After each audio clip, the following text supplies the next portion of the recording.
E estamos de volta! Esse é o FIB Esportes, comigo, Eduardo Mauad, aqui na sua TV FIB ou na plataforma do YouTube da TV FIB.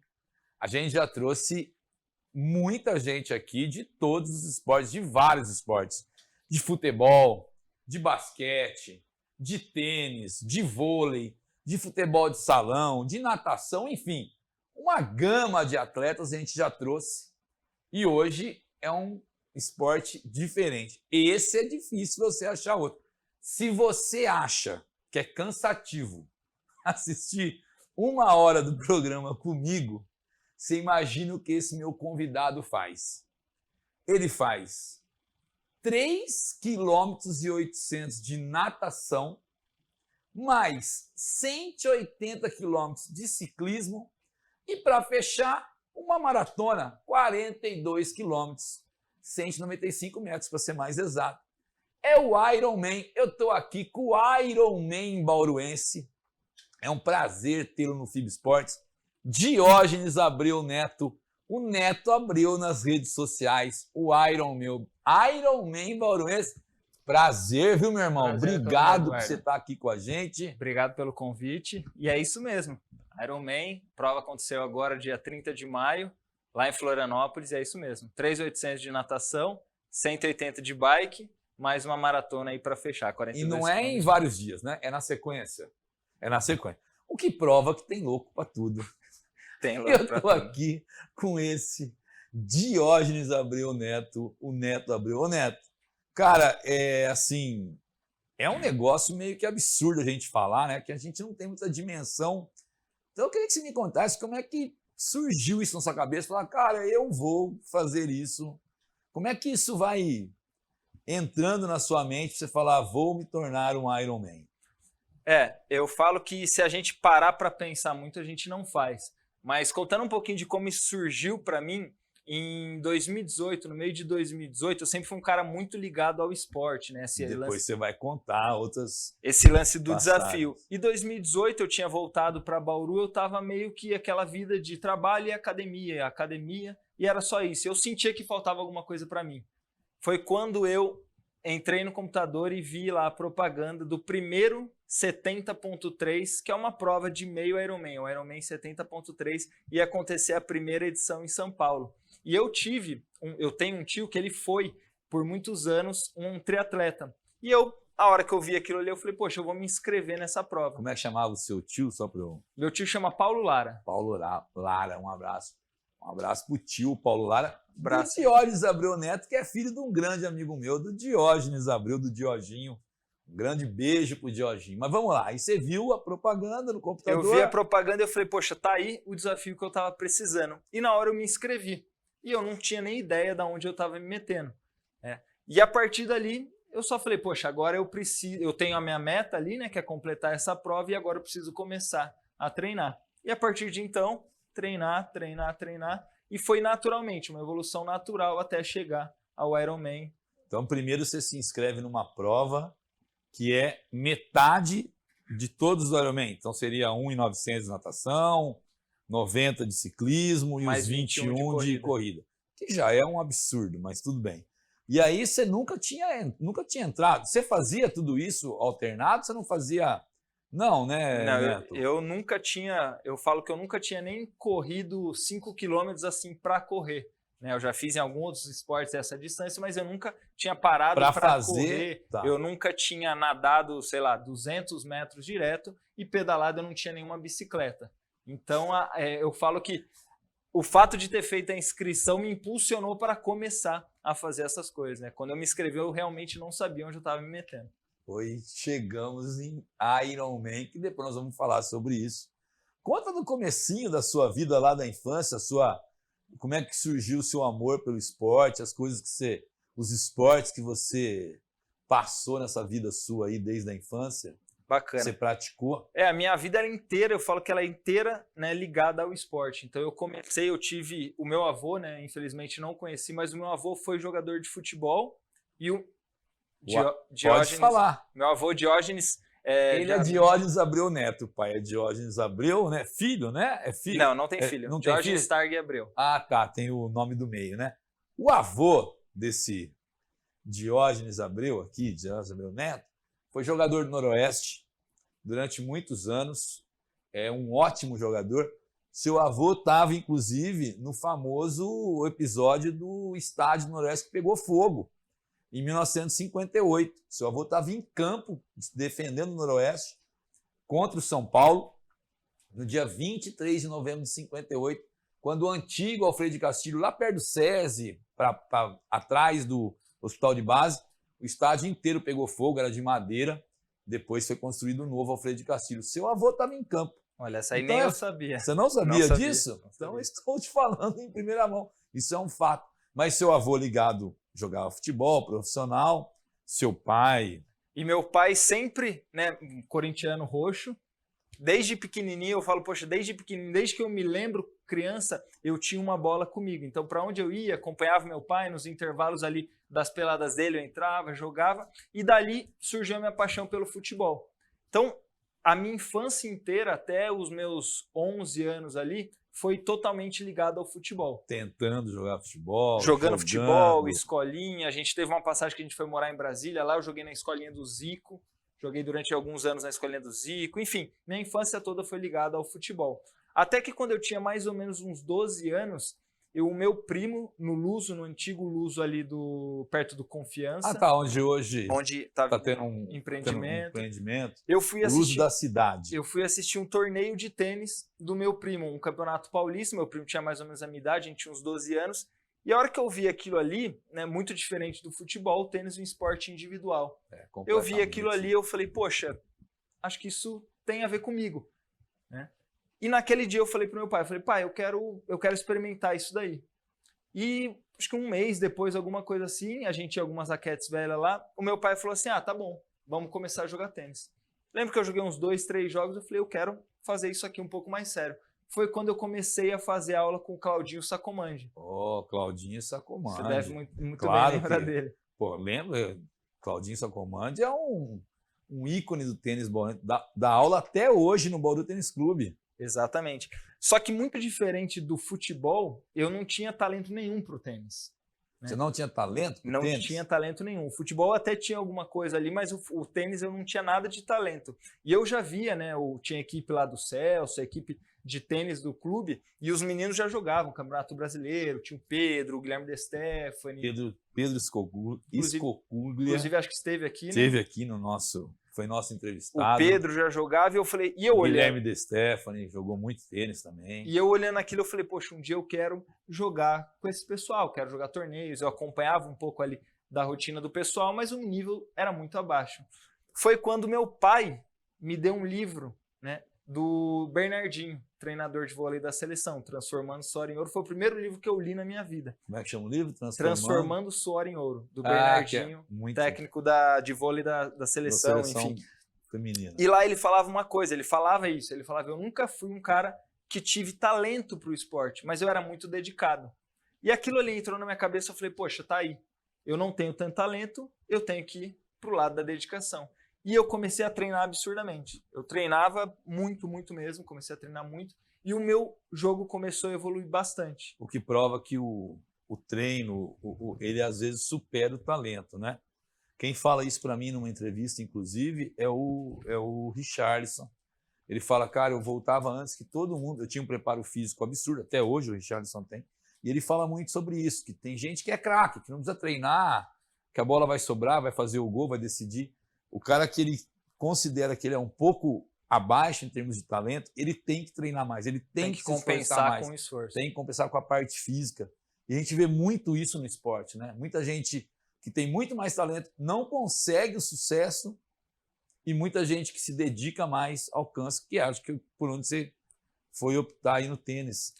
E aí você começou a treinar que nem... Que nem doido treino. Chegava da escola, já ia pro clube, passava o dia inteiro no clube. Férias eu ia pro clube. Pra você ter uma ideia, eu lembro de um episódio que nas minhas férias escolares, eu ali com 13 anos mais ou menos, eu acordava todos os dias e 7 horas da manhã eu tava no BTC e eu dava todos os dias 20 voltas no campo para começar os meus treinos. Só você, né? Só você. Cara, isso é uma coisa que eu lembro muito. Com 13, o que não é normal, né? Não é normal, né? Na idade. pessoal quer descansar, quer viajar e tal. Exatamente, porque eu falei, poxa, eu preciso compensar. E aí o meu jogo começou a evoluir muito, muito na base do esforço. Eu nunca fui talentoso, mas muito magrinho, rápido. Então eu acabava, né, ganhando ali do pessoal no cansaço, enfim, no estresse, né? Muitas vezes o cara não conseguia ali. E aí eu comecei, né, a ver evolução, comecei a me igualar com o pessoal do clube, comecei a jogar campeonatos paulistas, comecei bem no Paulista, e aí comecei a jogar brasileiro, o negócio foi ficando cada vez mais sério. Enfim, então a minha adolescência, até dos meus 12 aos meus 18 anos, eu fui pro tênis. Focado no tênis. Focado no tênis. Você chega a jogar até o Banana Ball, né? Joguei que é o torneio mais, assim, em termos de torneio juvenil no tênis, é o topo do torneio nacional, né?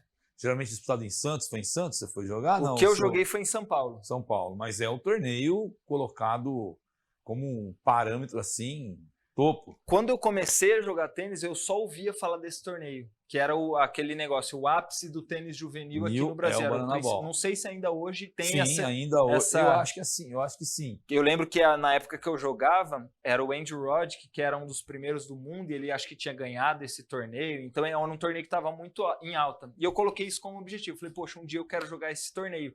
E quando eu estava com ali, acho que 16 anos, se não me engano, em 2007, eu consegui, através de um qualifying que teve entre os brasileiros aqui, eu consegui ganhar esse qualifying. Você joga esse qualifying lá em São Paulo? Lá em São Paulo. Cara, para ter uma ideia, tem alguns jogadores que são ranqueados e chegam de uma maneira direta ao torneio, já vão para a chave de tênis diretamente. No seu caso, com toda a dificuldade que você sempre falou, né? Buscando mesmo, você foi disputar um qualify antes do evento, que são 5 jogos que você fez, é isso? Foram 5 jogos. E tem uma passagem interessante, né, nisso aí, Eduardo, porque uma semana antes desse qualifying, eu estava jogando, se eu não me engano, em Joinville ou Itajaí, eu fiz uma temporada no Sul, e eu desisti de um torneio porque eu tinha torcido o pé. E eu fiquei muito mal, porque eu falei, poxa, eu não vou conseguir ir pro Banana Ball. E o meu pai chegou para mim um dia em casa, ele falou, eu com o pé engessado lá, ele falou assim, filho, você não vai pro Banana Ball? Eu falei, pai, não tenho condições, como que eu vou enfrentar um torneio desse com o pé assim? Ele falou, vai lá e vê o que dá. Tira esse gesso aí, se você não aguentar, você pega e volta. E eu fui, e as coisas foram acontecendo, eu fui ganhando um jogo atrás do outro, e a hora que eu vi, eu tava na final desse torneio e me classifiquei. E ali eu realizei, né, o grande sonho de adolescência, que era jogar esse o Banana torneio, Ball. Que é um torneio top. Cara, eu sei que você trabalha numa área também fora o esporte, numa área de coach. Você tem essa convicção de que eu acho que isso é muito importante, colocar o foco, a meta, é o caminho mais, assim, correto para você atingir alguma coisa, tipo, é isso que eu quero, é isso que eu vou fazer, mesmo que a hora que você fala, meu, eu acho que é impossível, mas se eu não colocar essa meta, eu não vou chegar lá. Eu acredito assim, é fundamental, tá? Não necessariamente a gente precisa saber exatamente, né? Quanto mais claro isso for, melhor. Mas a gente precisa pelo menos ter alguma direção. Né? Então, poxa, eu quero jogar o Banana Ball, eu quero ser um profissional de tênis. Você não precisa saber exatamente, né, especificamente. Isso é fundamental para você buscar tudo, né, cara? Porque quando a gente sabe onde a gente quer chegar, fica muito mais fácil a gente saber o que a gente precisa fazer. Né, para alcançar. Exatamente. E mesmo que você não alcance, né, cara? Eu acho que isso também tem que ser colocado, porque o esporte ele é legal por causa disso. Você não precisa ser o vencedor, você não precisa ser o campeão, mas você atingir aquilo que você se propôs a fazer, disputar, é uma coisa que mexe com a gente, né, cara? Você deve ter passado isso.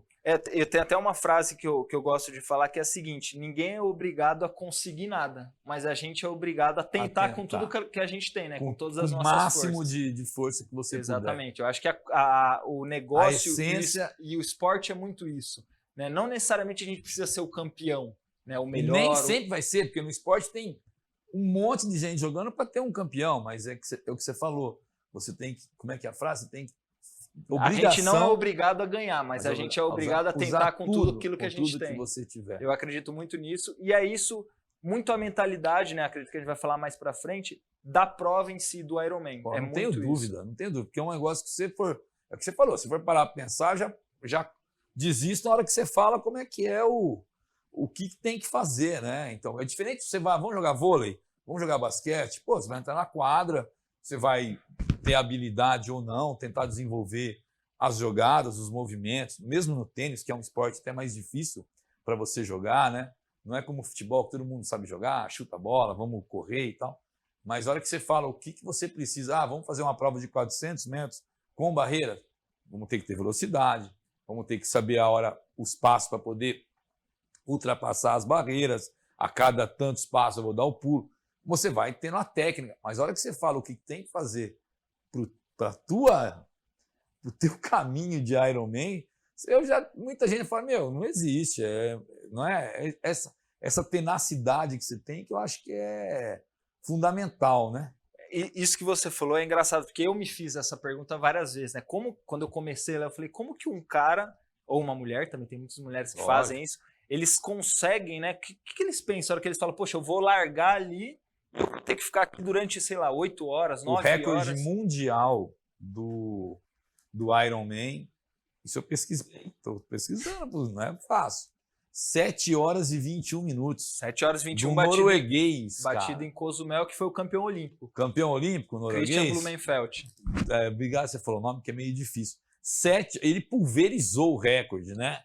Que era de 7,40, alguma coisa assim. O cara já resolveu pulverizar. Cara, é o que você falou. O que você vai fazer? Mano, como é que eu vou entrar num negócio que eu vou ter que fazer tudo isso em 8 horas ou 9 horas, depende da tua Mas preparação. Aí, a resposta dessa pergunta veio de uma entrevista que eu vi exatamente de um triatleta. Ele tinha acabado de fazer uma prova de Ironman e ele tinha ganhado, um triatleta profissional. E a repórter perguntou para ele, poxa, o que você pensa na hora que você vai largar, né? E encarar essa distância toda? O que vem na sua cabeça? Ele falou o seguinte, ele falou assim, aí que tá. Quando eu tô ali na linha de largada, eu não tô pensando na linha de chegada. Eu só tô pensando na próxima boia. Então na cabeça dele tá, eu só preciso chegar na próxima boia. A hora que ele chega na próxima boia, vai para outra e assim sucessivamente. Porque realmente, se a pessoa pensar em tudo que ela tem que fazer, ela não faz. Porque é a cabeça dela. A cabeça não vai... Cara, isso é uma coisa espetacular. Mas você vai jogando tênis, atingiu o seu... Jogou, até o Pedrinho jogou também esse Banana Box, exatamente. Banana Ball, né? Exatamente. E aí chega numa hora que você fala, chega, não quero mais. E aí deu um clique que você falou. Na época que a gente jogava, ele começou, né, 17, 18 anos, era aquele negócio, ou a gente tenta o profissional, ou então a gente vai estudar. E na minha época, muita gente indo para os Estados Unidos. E eu nunca tive essa vontade de ir para os Estados Unidos. Eu falei, puxa, acho que não é o meu caminho. E tentar o profissional, eu sabia das dificuldades, o tanto que tinha que investir dinheiro. Falei, poxa, acho que não é, acho que vou, tá na hora de eu largar e vou estudar. E aí eu fui estudar, fui fazer faculdade de São Paulo e voltei a jogar futebol ali na faculdade. Futebol ali. O que você fez de faculdade? Eu fiz Direito na PUC de São Paulo. Direito na PUC. E aí você dá uma cortada no esporte, o esporte passa a ser, como para muita gente, para a grande maioria, uma coisa, um esporte fica uma coisa de fim de semana, uma coisa mais, né, mas sem preocupação de ser profissional, né? Que também é muito bom, né, cara? Porque você acaba, que eu acho que é fundamental as pessoas terem uma válvula de escape, desestressar com isso daí, não é? Independente de fazer isso como profissão, eu encarei a minha vida inteira o esporte muito como uma profissão, sempre levei muito a sério, mas independente de encarar como profissão ou não, eu acho fundamental a pessoa ter um esporte, porque eu falo, poxa, o esporte, pelo menos para mim, ele foi a minha principal escola. Acho que o esporte ele tem muitas lições que a gente consegue trazer para a nossa vida. Eu falo sempre isso, cara. Eu falo sempre que o esporte, ele te ensina muito, muito mesmo. Eu falo, vou repetir, mas ele ensina a ganhar, ensina a perder, ensina a ter respeito, ensina a ter educação com o adversário, que é adversário só ali naquele momento. É o que você falou, uma escola e uma escola que... Isso que eu falo, que quanto mais a escola mesmo inserisse o esporte, e isso a FIB faz muito aqui, né? É muito legal o trabalho da FIB como uma instituição, dando oportunidade em tudo quanto é esporte, aí tem o futebol de salão, tem muitas oportunidades para o pessoal. Eu acho que isso só traria benefício não só, mas para a pessoa mesmo, né? Não, nem independente dela virar um profissional ou não, mas para a sequência de vida dela, você não acha isso? Com certeza, para todas as áreas da vida. Eu falo que, poxa, quando a gente está bem, né? Porque o esporte para mim, esporte é saúde. Quando a gente está bem com a nossa saúde, poxa, isso consequentemente afeta o profissional, afeta os relacionamentos, as amizades, enfim. Então o esporte, ele acaba trazendo benefícios para todas as áreas. Não, te proporciona E aí você vai estudar, vai fazer... Você fica um hiato, vamos falar assim, né? Você se forma, vai trabalhar. Você foi trabalhar como advogado depois? Cheguei a estagiar em alguns escritórios, mas logo percebi que não era para mim. Não era o teu caminho, né? Aí fui trabalhar na área comercial, em multinacional, fui fazer algumas coisas desse tipo. E daí saí de São Paulo, vivi 8 anos em São Paulo, né? Fiz faculdade, trabalhei um tempo lá. Vim para uma tentativa empreendedora no interior, em Votuporanga.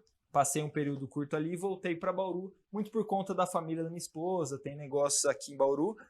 E aqui eu falei, poxa, foi quando eu falei, eu tava 20 quilos, eu cheguei a pesar 100 quilos, para você ter uma ideia. Caraca, mano. Cheguei a pesar 100 quilos. E eu falei, poxa, eu preciso voltar, tem alguma coisa que tá faltando para mim, na minha vida. E eu falei, é o esporte. Foi quando eu vi a propaganda do 70.3, do meio Ironman. Não dá pra você ter escolhido voltar a jogar tênis? Não dava pra você fazer? Eu confesso que eu tentei, Eduardo, mas você como tenista, eu bati a esquerda com 2 mãos. Quando eu voltei, depois desse tempo todo parado que eu tentei voltar, é impressionante. Eu não conseguia mais bater a esquerda com 2 mãos. Que coisa, né? E aí eu falei, poxa, se eu voltar a jogar tênis, eu gosto muito daquele negócio. Eu acredito que a gente precisa sentir aquela sensação de evolução. E eu falei assim, poxa, eu sem a esquerda de 2 mãos, eu nunca vou ser melhor do que eu já fui um dia. Só vai ser ladeira abaixo. E aquilo me desestimulou. Eu falei, preciso buscar alguma coisa que vai me desafiar e vai me trazer essa evolução. Então, a escolha do Ironman, eu vou ter que falar isso, foi um tanto quanto aleatória, na verdade. Totalmente. Né? Poderia ter aparecido lá um campeonato. Ainda bem que não apareceu, não vou falar aqui, mas poderia aparecer um campeonato de qualquer coisa. E foi uma coisa que você olhou e foi aquelas coisas de sinais, de... Eu só precisava de alguma coisa que me tirasse da zona de conforto. Você me parece um cara muito estudioso, né? Na hora que você viu isso daí, você se inscreveu, você foi pegar tudo que é necessário para um negócio desse, que é complexo, né? Você treinou sozinho, ou você teve ajuda, você foi procurar especialista? Como é que foi que o início, você falou, bom, eu vou fazer isso, eu vou nadar esses quase 4 quilômetros, eu vou pedalar quase 200 quilômetros, eu vou fazer uma maratona, cara. Só a maratona já é um absurdo, mas eu vou fazer junto. Você procurou especialista, ou você foi atrás de alguém, ou você mesmo ficou o autodidata ali? Eu falo que eu fiz o caminho errado, tá, Eduardo? Porque primeiro, a gente não deve começar por essa prova, né? O triatlo, para quem não sabe, o triatlo ele tem várias provas. Então a gente tem um sprint, que é o primeiro, é um triatlo bem curtinho. Que é o pequeno, né? Que é o menorzinho que tem. O sprint eu acho que é 750 de natação. É bem mais tranquilo. Acho que é 20 de bicicleta e 5 de corrida. É bem curtinho. É o sprint. Depois a gente tem o triatlo olímpico. Dá pra gente fazer esse, viu, Henrique? Esse sprint dá pra fazer. Depois a gente tem o olímpico, que é aquele que a gente vê nas Olimpíadas. É 1.000. Menos ainda. 1.000. Acho que é 1.500, 40 quilômetros e 10 quilômetros, se eu não me engano. Que é o da Olimpíada. Esse é o olímpico. E depois a gente tem o 70.3, que é o meio, Ironman, para depois chegar no Ironman. Você poderia ter começado lá, mas aí você resolveu. Esse era o certo, mas eu, pela falta de conhecimento, fui. E aí, eu falei assim, a partir do momento que eu me inscrevi, eu falei assim, eu preciso dentro de um mês correr 21 quilômetros. Eu coloquei isso na minha cabeça. E eu lembro até hoje que eu ia todo domingo, eu ia correr. Aí o que eu fazia? Eu dava um tiro de 1 quilômetro, caminhava 1 minuto, dava um tiro de 1 quilômetro. Na primeira semana eu corri 8 quilômetros, na segunda semana eu corri 12, na terceira eu corri 16 e na quarta semana eu corri 21. 1 quilômetro parava 1 minuto, 1 quilômetro dava 1 minuto. Eu falei, se eu correr 21 quilômetros dentro desse um mês... Com 100 quilos você fazia isso? Com 100 quilos. Tá de parabéns, hein? Eu corria ali na Getúlio, eu ia e voltava. Eu lembro o que também é errado. O que também é errado, porque totalmente errado. Não é o lugar certo para você correr. Tanto é que eu tive uma lesão, eu tive canelite. Tênis errado, aumentei o volume, meu corpo não estava preparado para isso. Você foi totalmente sozinho, né? Você não foi falar com ninguém. Totalmente errado. Totalmente errado. Tive Até porque se você fosse falar com alguém, o pessoal ia falar assim, Neto, segura menos, né? Mas... Aí eu fui lá, fiz a prova, até que fiz um bom tempo, fiz em 5 horas e 19 segundos. Prova do meio Ironman de São Paulo. Ironman. E ali eu falei assim, Que ano foi isso? Foi em 2019.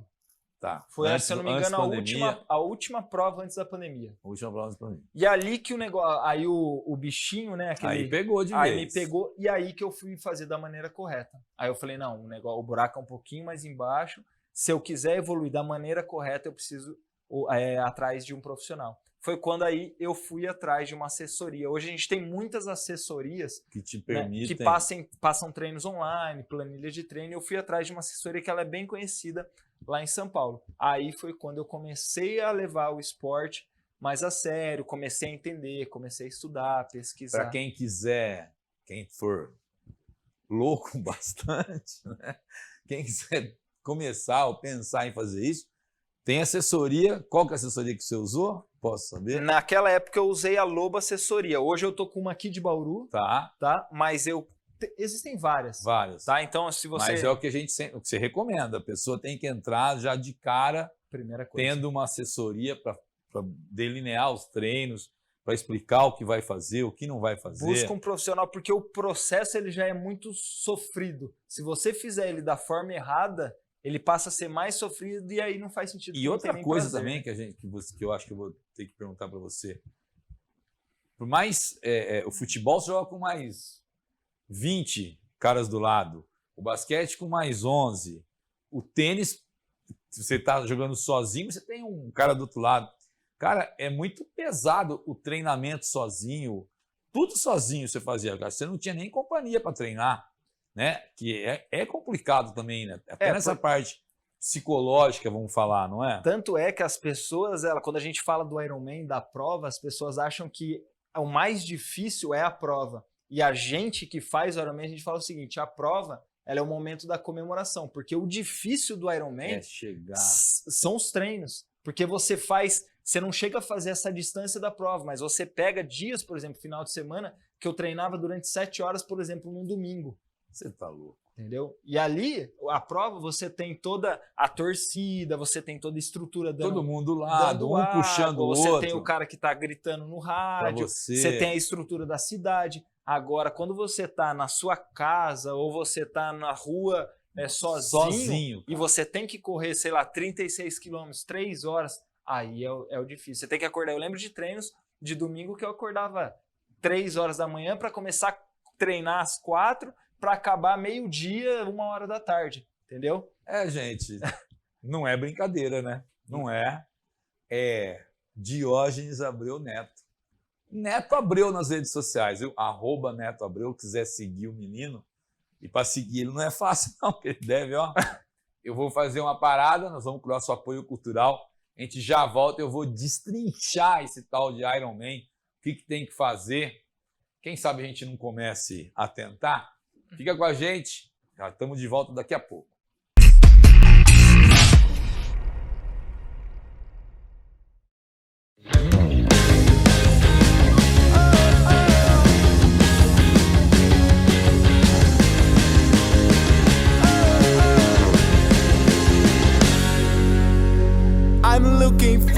I'm searching to something real nice, something real true for me and you. I'm looking for, I wanna feel. I'm looking for, I wanna ride. I'm looking for.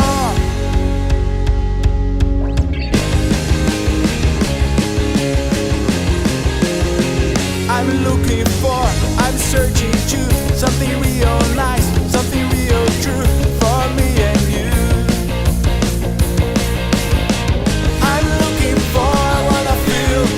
I'm looking for, I wanna ride. I'm looking for.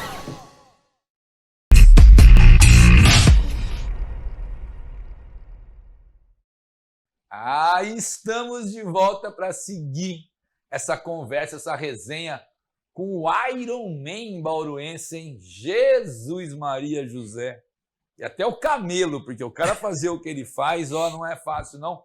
Vou dar o meu apoio cultural também, quem sempre está com a gente aqui, nos dando esse apoio no FIB Esportes, o Beck Certo, dos meus amigos Beto e Iago, o Iros Japanese Food, do Celinho, do Hiroshi, do Pedrão, a Bruxelas Cosméticos, do Rafa e do Gabo Zalaf, Associação Luz Brasileira de Bauru, um grande abraço para toda a diretoria, que é capitaneada pelo Bozó, grande amigo, Rede LK de Postos, sempre com a gente, o Kiko, o Gui, o seu Quinho, Eu tenho o de Carta, Projetos Sustentáveis, que também nos apoia, o meu grande amigo Marcelo Di Donato.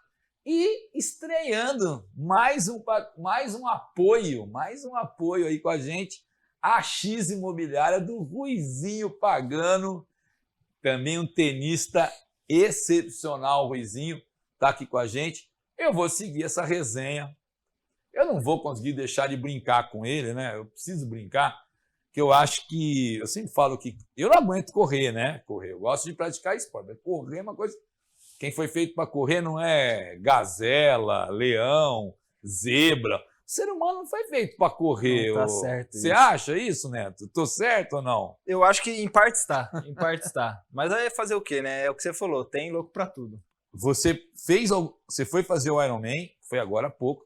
Essa entrevista está sendo gravada em junho de 2022.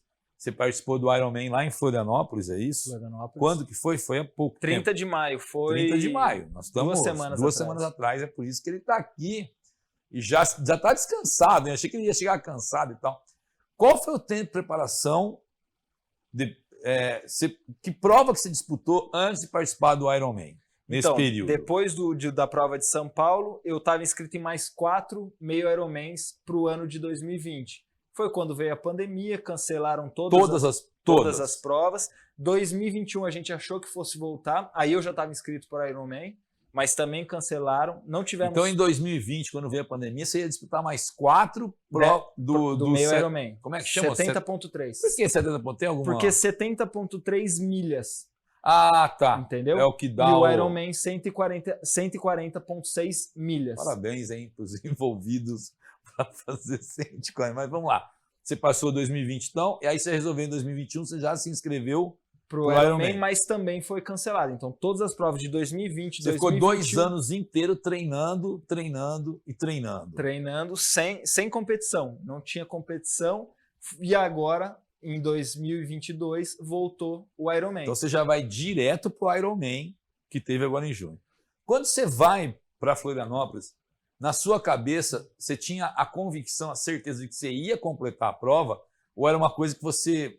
Eu falei, eu vou ver. Tipo, como é que é para o atleta? Você sabe que você vai completar? Como que é isso daí? Os treinos, eles mostram muito para a gente, porque é aquele negócio, se você fez um bom ciclo, a gente fala de ciclo. Sim. Se você fez um bom ciclo de preparação, você sabe o que esperar mais ou menos ali na prova. Óbvio que por ser uma prova muito longa, no ciclo a gente nunca faz a prova. Então a gente nunca perguntar, você não faz as 3 coisas juntas, né? Você treina uma parte, treina outra.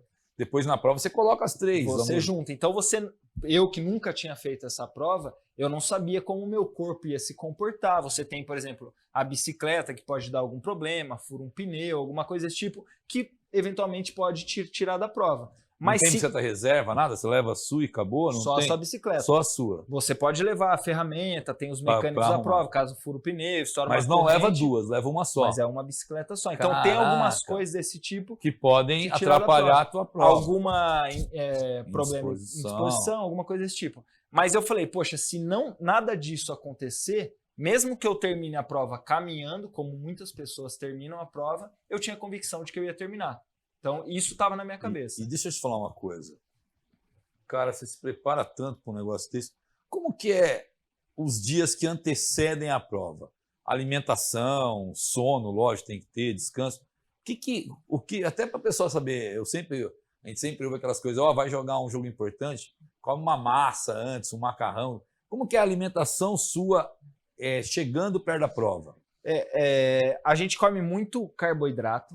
Muito carboidrato. Tá? Eu não entendo exatamente e tal, mas você precisa aumentar suas reservas, acho que de glicogênio muscular, alguma coisa assim. Então é muita massa. Muita massa. A gente não pode comer nada que corra o risco de dar alguma indisposição, alguma intoxicação. Então a gente evita... Carne, você come nessa época? Também não muito. O ideal é a gente, pelo menos segundo a minha nutricionista, ela falou, evita um pouco de carne vermelha, fica mais ali no frango, no peixe. Evita as coisas que são, por exemplo, salada crua, às vezes pega algum bichinho, alguma coisa, uma maionese. Tudo para evitar comer muito fora de casa, que você não sabe muito bem a procedência. Então tudo para evitar que você perca todo esse aquele... treinamento que você teve, toda essa dificuldade que você teve. Porque como você falou, como é uma coisa muito mental, né, uma prova que a gente fala, puxa, ela é muito mental, se você chegar nessa prova já meio abalado, poxa, eu já tô me sentindo um pouco mal, já tô meio sem confiança por algum problema que eu tô aqui, Aí, isso vai afetar muito durante a sua cabeça prova. é tudo.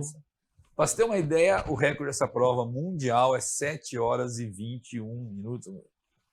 O meu amigo aqui, o Neto, fechou em 9 horas e alguma coisa. 9 horas e 35 minutos. Espetacular. Que hora começou a prova? A largada masculina do profissional foi às 6h40, eu larguei, acho que era 7h01 da manhã. Você largou às 7h01 da manhã. Chegamos então às 4 horas da tarde. 4 e pouquinho, se eu não me engano, cheguei. Dá pra ver tanta coisa nesse período, cara. Ixi, o pessoal vai tomar café, vai dormir. Fazer tanta coisa, cara. Sério, você foi... Beleza. É espetacular isso. Agora, eu preciso te perguntar um negócio. Nessas 9 horas e alguns minutos aí que você fez, mais do que o físico, eu sempre fiquei pensando isso. O que fica na mente do atleta, cara? Que você falou, não, eu tenho que chegar na próxima boia, eu tenho que passar no próximo... Enfim, eu tenho que passar mais tantos quilômetros, mais tantos... Mas enquanto você não chega naquela meta que você projetou à frente, o que a tua cabeça fica pensando, cara? Porque, por exemplo, eu estou jogando tênis e eu estou pensando, não erra a bola, não erra a bola, é ali, ele se sente mal desse lado, põe a bola ali. O que o cara pensa nadando 4 quilômetros, depois bicicleta e depois mais 42 de correndo ou fazendo uma maratona? O que você coloca na tua mente nessa hora, cara? É uma montanha-russa, viu, Eduardo? Eu lembro que eu saí para nadar e a gente não tem mar aqui, então eu não faço treinos em mar. Foi um dia que... Você treinou onde? A natação? Eu treino a maioria dos treinos no meu prédio. No seu prédio? No meu prédio, piscina, ambiente controlado. A hora que você entra no mar, o mar... Totalmente diferente. O mar estava muito mexido, foi um dia muito... O clima foi muito difícil. Você chegou com chuva, né? Foi chuva a partir do momento Tem que eu peguei as imagens aí, o Henrique vai colocar. A partir do momento que eu peguei a bicicleta, foi chuva. E aí eu lembro que nos primeiros 200 metros, né, a gente sai em turmas para o mar. Então você começa nadando ali com várias pessoas.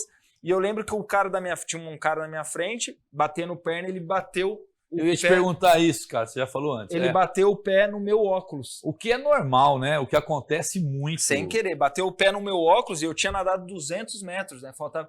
E ali naquele momento, automaticamente veio na minha cabeça, cara, você não vai dar conta. É impressionante, vem na sua cabeça. Na hora veio. Na hora veio. E é um pensamento negativo que você não pode ter, né, cara? E aí ali eu brinco, eu falo assim, cara, eu tenho a regra dos 5 segundos, que em 5 segundos eu preciso tirar o meu foco desse pensamento negativo e mudar. E aí eu falei, não, eu só preciso, que é aquela história, eu preciso chegar na próxima boia.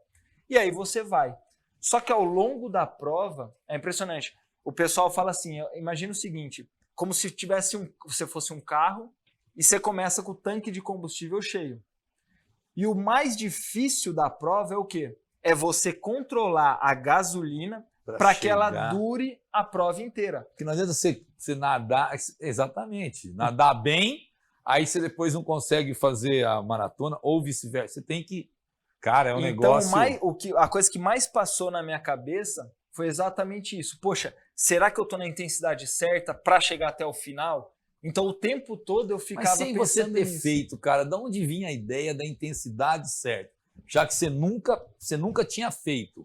Isso você ouviu de outras pessoas? Porque você foi meio que sem saber como que seria. Pelos nossos treinos, a gente consegue mais ou menos ter uma noção de quanto tempo a gente consegue fazer na prova. Entendeu? Muito por frequência cardíaca. A gente mede também o que a gente fala que é o pace, né, que é o tempo que a gente demora para percorrer uma certa quilometragem. Tá. Na natação é medido a cada 100 metros. Então, quantos minutos eu faço a cada 100 metros? Multiplica E na 3, bicicleta 3. e na corrida a gente mede também por quilometragem. Quanto tempo eu demoro para fazer uma certa quantidade de quilômetros.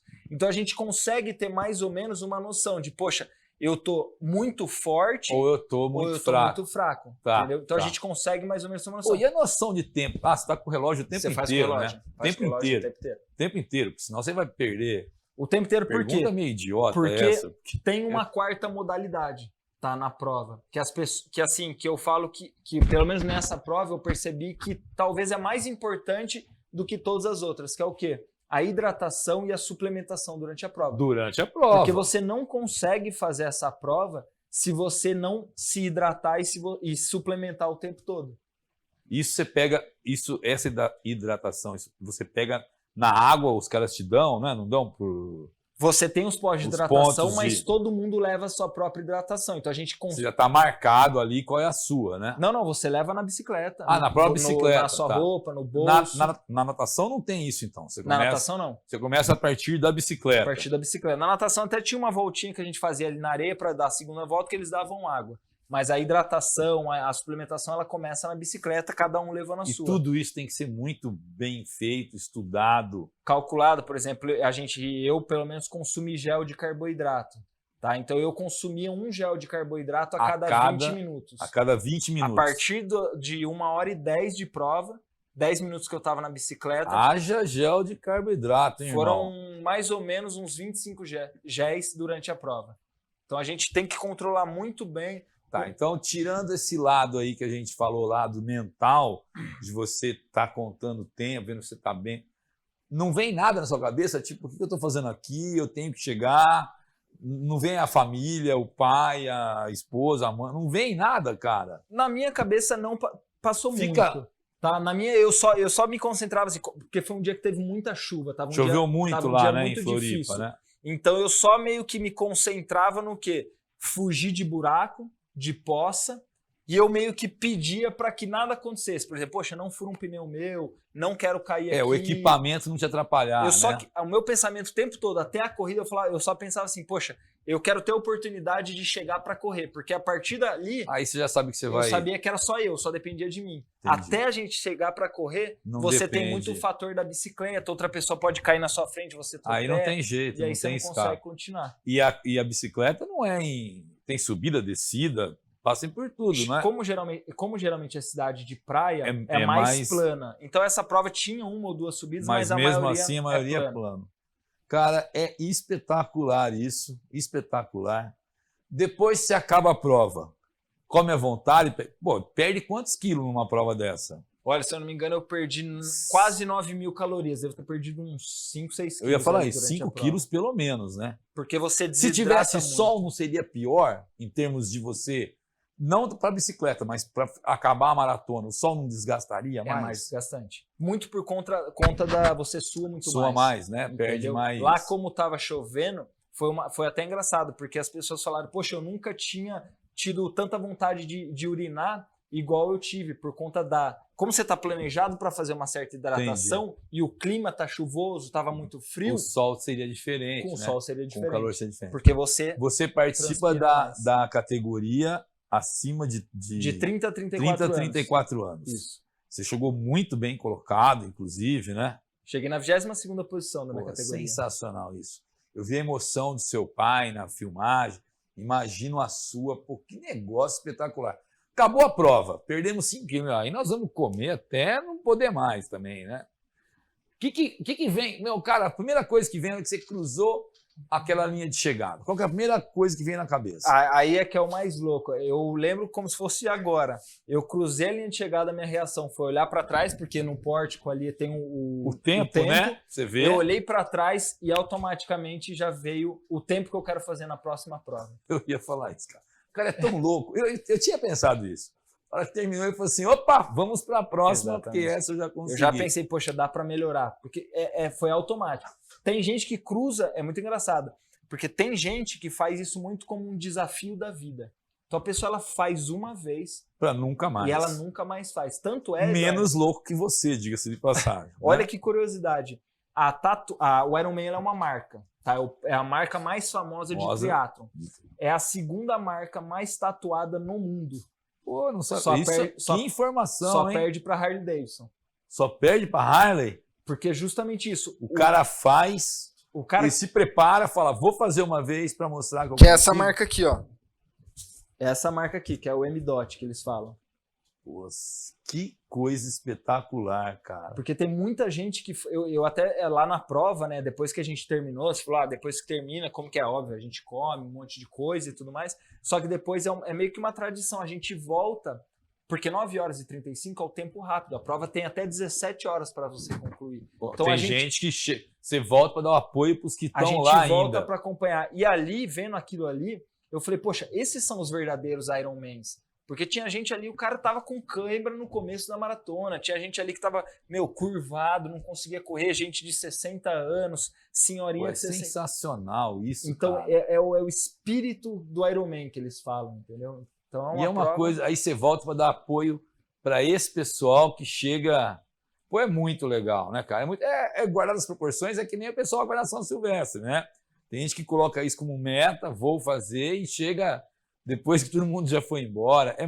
O esporte é isso, né? É você se desafiar e fazer o melhor que você pode fazer, não é, cara? Exatamente. O Ironman tem muito disso, né? Até me perguntaram, né, no meu Instagram, o pessoal perguntou, qual que foi a principal lição que você tirou da prova? E a principal lição que eu tiro era impressionante, mas você via caras ali, mulheres que tinham feito a prova, sei lá, 8 horas e pouco, 9 horas, e as pessoas chegavam meio insatisfeitas. E a pessoa, às vezes, chegava em 15 horas de prova e ela chegava extremamente feliz. Porque aquele negócio, ela tinha dado o máximo dela, ela tinha se preparado o máximo que dava. Você está fazendo com você mesmo, exatamente. Né, cara? Não é uma prova que, óbvio, tem os pontos ali que competem entre eles, mas a grande maioria é uma competição com você mesmo, né? É uma superação pessoal. E o esporte, se você for colocar mesmo, para você resumir tudo, é com você mesmo, né, cara? É o melhor que você possa fazer, né? O melhor que você puder dar em quadra, em campo, na pista, na bicicleta, no mar. Cara, é espetacular isso, cara. Então, já vamos programar o próximo, né? O próximo já é... Você já se inscreveu para o próximo? Agora, a inscrição abre agora, acho que no final do mês. É sempre no Brasil só tem uma prova, né? Por ano. É sempre no último final de semana de maio. Sempre. Em Florianópolis, há 20 anos, sempre no último final de semana. Sempre em Florianópolis. Sempre em Florianópolis. Então, ano que vem estaremos de novo em Florianópolis. Se Deus quiser. E aí, então nós vamos preparar, lógico, cabeça... Primeira coisa, nós vamos baixar esse tempo, é óbvio, né? Essa é a ideia. Nós já sabemos que a gente pode, né? E vamos treinar para fazer esse cara espetacular mesmo. Você assiste outros esportes? Você gosta de outros esportes? Eu assisto tudo que você imaginar. Tudo. Que você imaginar. Tênis até hoje, inclusive agora, o Rafael Nadal, né? Mais uma vez. Quem que é teu ídolo no tênis? No tênis, Rafael Nadal. Não temos mais uma coisa que não temos em comum. Quem é o seu? Eu gosto do Roger Federer, né? É mesmo? É. Todo mundo brinca que eu devia gostar do Nadal, e deveria mesmo, porque é um estilo de jogo mais com o meu, muito mais com o meu. Mas eu não sei porque eu desde sempre achei o Federer. Mas o Nadal é que o Nadal não é muito desse planeta, né? Ele é um ser um pouco... Mas o meu... Ainda vão descobrir. Mas o cara que eu mais admiro como atleta é o Cristiano Ronaldo. Eu acho. Cai nisso que você falou, né? É um cara que não tem o talento nem Messi, perto do Messi, nem de Neymar, talvez nem de Mbappé, de uma série de jogadores, mas é um fenômeno porque se dedica, exatamente. Tem um esforço. Isso daí é muito importante, né, cara? Em todos os esportes. Todos. Basquete, você gosta? Gosto, mas não acompanho tanto. É um esporte que não é tão próximo meu, mas gosto também. Você é corintiano, né? Pelo amor de Deus. Né? Porque só faltava ser filho do Dioginho e não ser corintiano. Matava eu. Com toda certeza. E aí eu te falo, assim, vamos passar um pouco para o teu lado profissional também, porque você trabalha com um treinamento que a gente chama, treinamento comportamental. Treinamento comportamental. Coach fica muito, né? Mas é um treinamento comportamental. Qual que é a base dessa parte profissional sua? Qual que é o espírito disso que você faz aí? Objetivo, definição de objetivo, disciplina. Isso. Definição de objetivo e disciplina para alcançar o objetivo. As pessoas te procuram e você... É caso a caso que você leva. Isso é muito legal, né, cara? Porque a sensação de você, assim como o professor de qualquer esporte que vê o aluno dele crescer e atingir o que quer, eu acho que esse lado de você ajudar uma pessoa a ter o foco deve ser uma coisa muito... que traz uma coisa boa, né? Que te deixa As pessoas te procuram, você até faz em grupo a sessão, Os não treinamentos faz? em grupo, porque eu tenho reparado muito, né? Principalmente a faixa que eu tô atendo ali, as pessoas da minha idade até mais nova, elas têm muito esse negócio, elas têm muitas vezes muitas habilidades, Não conseguem? mas elas não conseguem, digamos assim, canalizar essa habilidade, né, de uma forma constante para chegar num objetivo. Então elas estão sempre, poxa, eu tenho uma frustração aqui, eu mudo de objetivo. Ah, eu tenho não pode uma ser tentação um pouco maior aqui, eu mudo de objetivo. E eu sinto que falta um pouco, né? E Para aí você que canalizar a tua energia para uma coisa que Exatamente. transmita isso, né, cara? Eu vi você falando na sua rede social, que eu achei muito interessante. Isso é uma coisa que eu ouço desde moleque, eu não conseguia. Você colocou bem o que eu sempre ouvi. Se você usar a sua energia para duas coisas diferentes, né? Você explicou muito legal isso, que eu, tipo, cara, jogue, mesmo que você tenha não é faturamento, ou o que você tiver de retorno dessas duas coisas, se você canalizar para uma coisa só, a chance disso ser muito mais valioso em tudo, né? Explica isso daí rapidinho, porque tem a ver com esporte também, né? A hora que você canaliza para uma coisa só.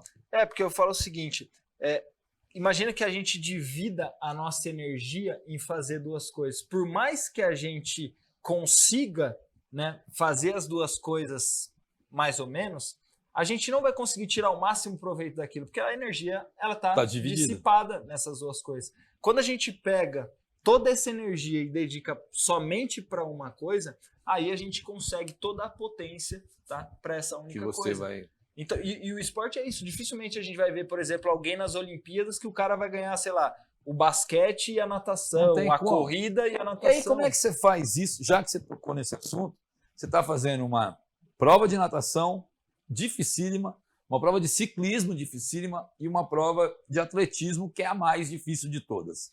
Como é que você. Cada hora tirar da cabeça o outro e focar só naquela. É isso. É engraçado, né? A gente fala assim, o triatleta, ele não é bom nem na natação, Nada. nem na bicicleta e nem na corrida. Por isso que ele vai pro triatlon. Que ele faz Entendeu? tudo. E aí ele fica, digamos assim, bom no triatlon. Mas ele... E muito disso. Por quê? Porque ele não é 100% natação, nem 100% e nem outro. nem outro. Então ele fica, digamos assim, equilibrado nos três e se torna um bom triatleta. Mas não vai ser o melhor nadador, não vai ser o melhor Porque, ciclista. e nem o seguindo melhor a tua corredor. lógica aí. Entendeu? Das 3 provas, qual a mais difícil? Pra mim, a mais difícil é a natação. Pra mim, Cara, é o mais não vê acabar, né? Você olha o pro mais mar e... técnico, ainda bem que é o primeiro. Você tá mais descansado, Senão mas é o seria- mais técnico. E já deve ser por isso mesmo, né? Que é o primeiro, Porque é o mais perigoso. que é o mais perigoso, né? É o mais perigoso, a Porque, pessoa tem alguma lógico, coisa, afunda ali. Afundar e tal. Então é o primeiro, porque a Se pessoa acontecer tá na descansada. maratona, você para. Tal. Bicicleta, você cai, mas você tá visível, né? A natação é o mais complicado para você? A maratona é o mais tranquilo ou o ciclismo? Qual é o mais O que tranquilo? eu mais gosto é o da corrida. Mas aí, por ser o último, acaba sendo, digamos, o mais Doloroso. desgastante, o mais doloroso. Mas é o que eu mais tenho facilidade. Acaba com dor em tudo a hora que termina? Até onde você nem sabia que ia ter dor, que nem sabia que esse lugar podia doer, Vou cara. falar que e eu dói. demorei uns 5, 6 dias aí pra Pra voltar a voltar andar normal. mais ou menos, Voltar a né? andar normal. Muita dor na perna, muita dor aqui. Mas assim. nada que iniba de você fazer de novo. Nada. A sensação de completar aquela prova ali é indescritível. Indescritível é a palavra. Cara, eu tive aqui hoje. Foi uma alegria trazer o Neto Abreu, Diógenes Abreu Neto. Completou o Ironman bauruense. Absurdo de prova. E já estamos nos preparando para a Pra próxima. próxima. Né? Agora, dia 3 de julho, tem outro 70.3 no Rio de Janeiro. E depois a gente Quem vai sabe a gente colocar. não vai acompanhar, né? Quem sabe? O Rio de Janeiro dá Dá pra ir. pra ir. Foi um prazer estar aqui com o Neto Abreu nas redes sociais. O Ironman bauruense. Obrigado. por Obrigado, você ter- Eduardo, eu que agradeço. Obrigado, pessoal da FIB aí. Parabéns pelo programa, parabéns por incentivar o esporte, que é uma coisa que, poxa, é extremamente importante para qualquer idade. E todos pra os todo esportes, mundo. né, cara? Porque Todos falar de os futebol esportes. é fácil, de basquete, mas isso que você faz, e pegar tudo que é esporte, porque tudo tem o seu valor, né, Todos cara? os esportes. O importante é que o esporte traz pra gente, independente de qual seja. É isso daí. Semana que vem o FIB Esportes está de volta. Valeu!